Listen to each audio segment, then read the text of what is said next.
ദൈവത്തിൻ്റെ അതിപരിശുദ്ധമായ നാമം വാഴ്ത്തപ്പെടുമാറാകട്ടെ. എൻ്റെ എല്ലാ പ്രിയ സഹോദരങ്ങളും സന്തോഷത്തോടു കൂടി ആയിരിക്കുന്നു. ഞാൻ ദൈവത്തിൽ വിശ്വസിക്കുന്നു. എല്ലാവരെയും ഓർത്ത് പ്രാർത്ഥിക്കുന്നു. എല്ലാ ദിവസവും ധ്യാനിക്കുന്ന പോലെ ഒരു തിരുവചനത്തിലേക്ക് നമുക്ക് നേരിട്ട് അങ്ങ് പ്രവേശിക്കാം.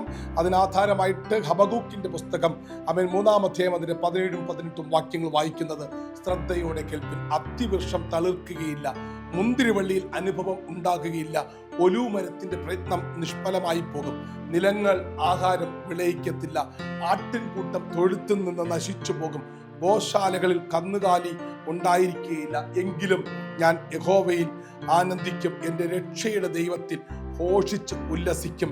യഹോവയായ കർത്താവ് എൻ്റെ ബലമാകുന്നു. വളരെ ശക്തമായ ഒരു വേദവാക്യം ഇന്ന് പകൽക്കാലവും നിങ്ങളുടെ മുമ്പിൽ കൊണ്ടുവന്ന് ദൈവവചനത്തിലൂടെ ആ സത്യത്തെ വിളിച്ചറിയിക്കുവാൻ സ്വർഗം തന്ന വലിയ കൃപയോർത്ത് സ്തോത്രം ചെയ്യുന്നു. ഇവിടെ ഇതാ എഴുത്തുകാരൻ വളരെ വ്യക്തമായി പ്രവാചകൻ പറയുന്നു, അത്തിവൃക്ഷം തളിർക്കുകയില്ല, മുന്തിരിവള്ളി അനുഭവം ഉണ്ടാകുകയില്ല, ഒലിവ് മരത്തിന്റെ പ്രയത്നം നിഷ്ഫലമായി പോകും, നിലങ്ങൾ ആഹാരം ഒരിക്കലും തരത്തില്ല, ആട്ടിൻ തൊഴുത്തിൽ നിന്നും ആട്ടിൻകൂട്ടം നശിച്ച് നാമാവിശേഷമായി പോകും, ഗോശാലകളിൽ കന്നുകാലികൾ ഇനി ഒരിക്കലും ഉണ്ടാകത്തില്ല. നന്മയെ തടുക്കുന്ന ചില പ്രവർത്തികളാണ് ഇവിടെ വിളിച്ചു പറഞ്ഞിരിക്കുന്നത്. പക്ഷേ പ്രവാചകൻ വിളിച്ചു പറയുന്നു, ഇവ ഒന്നും എൻ്റെ ജീവിതത്തിൽ വന്നാലും വന്നില്ലെങ്കിലും എൻ്റെ ദൈവത്തെ ആരാധിക്കുവാൻ ഇതൊരു കാരണമല്ല.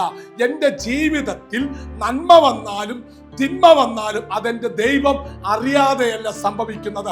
ദൈവം അറിഞ്ഞിട്ട് തന്നെയാണ് എൻ്റെ ജീവിതത്തിൽ കഷ്ടതകളും പ്രയാസങ്ങളും നിന്ദകളും പരിഹാസങ്ങളും ദുഷികളും എല്ലാ പ്രതികൂലങ്ങളും സംഭവിക്കുന്നത്. അതുകൊണ്ട് തന്നെയാണ് എന്ത് വിഷയം വന്നാലും നിങ്ങൾ വിവിധ പരീക്ഷകളിൽ അകപ്പെടുമ്പോൾ വിശ്വാസത്തിന്റെ പരിശോധന സ്ഥിരത ഉളവാക്കുന്നു എന്നറിഞ്ഞ് അശേഷം സന്തോഷം എന്ന് എണ്ണുവിൻ എന്ന് യാക്കോബിന്റെ ലേഖനം 1-ാം അധ്യായം അതിന്റെ 2-3 വാക്യത്തിൽ പറയുന്നു. ഇവിടെ ഇതാ ഹബക്കൂക്ക് പ്രവാചകൻ പറയുന്നു, ഈ 6 കാര്യങ്ങൾ എൻ്റെ ജീവിതത്തിൽ സംഭവിച്ചാലും സംഭവിച്ചില്ലെങ്കിലും യഹോവയായ ദൈവത്തിൽ ഞാൻ ആനന്ദിക്കും, എൻ്റെ രക്ഷയുടെ ദൈവത്തെ ഞാൻ ഘോഷിച്ച് ഉല്ലസിക്കും. കാരണം അവൻ എൻ്റെ കർത്താവാണ്.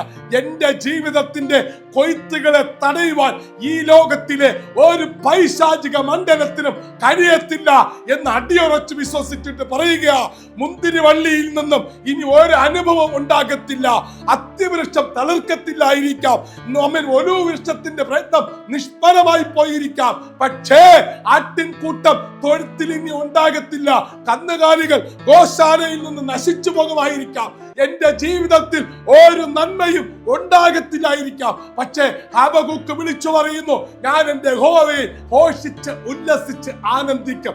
ഇന്ന് പകലിൽ എൻ്റെ ജീവിതത്തിൽ, നിങ്ങളുടെ ജീവിതത്തിൽ ഒരു തലമുടി കൊഴിയുന്നത് പോലും അറിയുന്ന സർവശക്തനായ ദൈവം നിന്റെ ജീവിതത്തിൽ ഒരു നന്മയും തരാതെ ദൈവം നിന്നെ കൈവിടുകയില്ല. ഇന്ന് പകൽക്കാലം എന്നെ കേൾക്കുന്ന പ്രിയ സഹോദര സഹോദരി, നിന്റെ ജീവിതത്തിലെ സകല മേഖലകളിലും ദൈവത്തിന്റെ അനുഗ്രഹത്തിന്റെ ഫലം ഈ ദിവസങ്ങളിൽ വെളിപ്പെടുമെന്ന് ഞാൻ വിളിച്ചു പറയുന്നു. ഒരു കൊയ്ത്ത് നിനക്ക് വേണ്ടി ദൈവം മാറ്റി വെച്ചിട്ടുണ്ട്. ആരൊക്കെ എന്തൊക്കെ പറഞ്ഞാലും, ഏതൊക്കെ മേഖലയിൽ നിന്നെ മാറ്റി നിർത്തിയാലും, ആരൊക്കെ നിന്നെ തള്ളിക്കളഞ്ഞാലും, എല്ലാ നന്മകളുടെ വാതിലുകൾ ആരൊക്കെ കൊട്ടി അടച്ചാലും, ദൈവത്തിന്റെ സമയത്ത്, ദൈവത്തിന്റെ നേരത്ത്, ദൈവത്തിന്റെ വഴിയിലൂടെ ചില ദൈവികമായ ഫലങ്ങളും കൊയ്ത്തുകളും നിങ്ങളുടെയും എന്റെയും ജീവിതത്തിൽ സംഭവിക്കുമെന്ന് ഈ പ്രവചന പുസ്തകത്തിലൂടെ വിളിച്ചു പറയുന്നു. അതുകൊണ്ട് ഈ ദിവസങ്ങളിൽ എന്ത് നന്മ വന്നാലും വന്നില്ലേലും എൻ്റെ ജീവിതത്തിൽ ദൈവത്തെ ആരാധിക്കുവാൻ, ദൈവമുഖം അന്വേഷിക്കുവാൻ എനിക്ക് ഒരു തടസ്സവുമില്ല. ഇന്ന് പകലിൽ ദൈവത്തെയും ദൈവമുഖത്തെയും അന്വേഷിച്ച് അവന്റെ വചനത്തെ അനുസരിച്ച് മുന്നോട്ട് പോകുന്നുണ്ടെങ്കിൽ നിന്റെ നന്മയെ, നിന്റെ കൊയ്ത്തിനെ തടയുന്ന സകല മേഖലകളെയും ദൈവം വെട്ടിമാറ്റിയിട്ട് ദൈവത്തിന്റെ കൊയ്ത്ത് ഈ ദിവസങ്ങൾ നിന്റെ കരങ്ങളിലേക്ക്, നിന്റെ ശുശ്രൂഷയിലേക്ക് ദൈവം അയക്കുമെന്ന് പറഞ്ഞുകൊണ്ട് നിർത്തുന്നു. God bless you. Jesus loves you. God be with you.